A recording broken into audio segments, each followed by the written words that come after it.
स्वरामध्ये सादर करतात। असे अत्यंत गुणी पंडित गणपती भट यांना सौ वत्सलाताई भीमसेन जोशी पुरस्कार पंडित फिरोज दस्तूर यांच्या हस्ते आणि आपल्या सर्वांच्या साक्षीनं या स्वरमंचावर आपण प्रदान करत आहोत।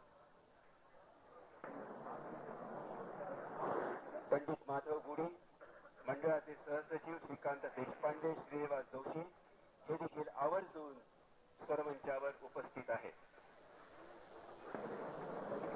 मी आदरणीय पंडित फिरोज दस्तूर यांना अशी विनंती करतो की त्यांनी पंडित गणपती भट यांना सौ वत्सलाताई भीमसेन जोशी पुरस्कार प्रदान करावा।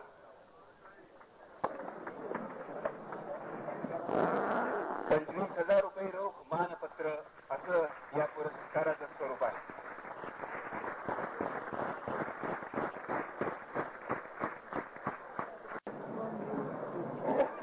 यांना माझी शुभेच्छा देतो। अशा पारितोषिकांनी अनेक मिळवावा आयुष्यात।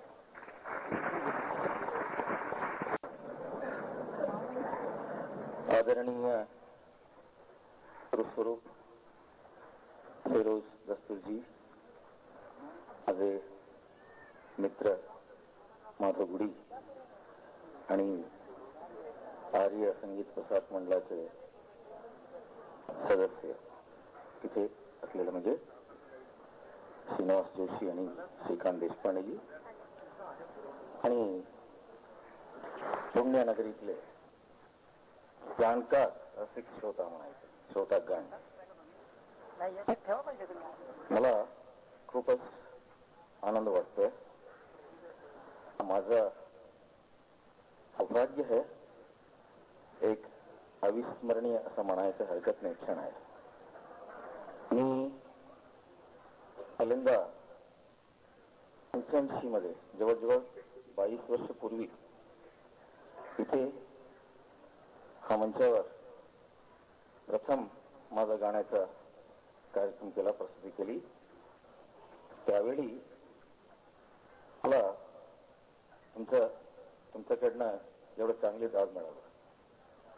त्या अगोदर मी काय होतो, कुठे होतो तो मला माहिती आहे। त्यानंतर जो प्रकाश माझ्यावर पडला मी सगळ्यांना दिसू लागलो। प्रकाशाचा आधार धरून मी आतापर्यंत आलेला आहे। हा एवढंच म्हणायचं, हा प्रसंगी मी त्यांच्या कारण मी आता जे आहेत त्यांना मी स्मरण करतोय। विशेषतः माझे गुरुजी सुराजी आणि सी आर व्यासजी, नंतर ते सगळ्यांचे अण्णा पंडित भीमसेन जोशी आणि आपल्या सगळ्यांचे अक्का गंगूबाईजी हानगल, पंडित फिरोज दस्तूरजी, हे सगळे माझ्यावर खूप प्रभाव केलेला बुजुर्ग लोक आहेत। मी एक कलाकार म्हणून जसं जसं आहे त्यासाठी सहकार्य देणारा सगळे माझे कुटुंबाचे सदस्य, माझे बायको, माझा मुलगा वसंत, सगळ्यांचे मी आभार मानतोय आणि तुमच्या सगळ्यांच्या हे मोठ्या लोकांच्या आशीर्वाद, शुभेच्छा माझ्याबरोबर सदा असावी अशी इच्छा मागून सगळ्यांना आणखीन एकदा नमस्कार करतोय। धन्यवाद।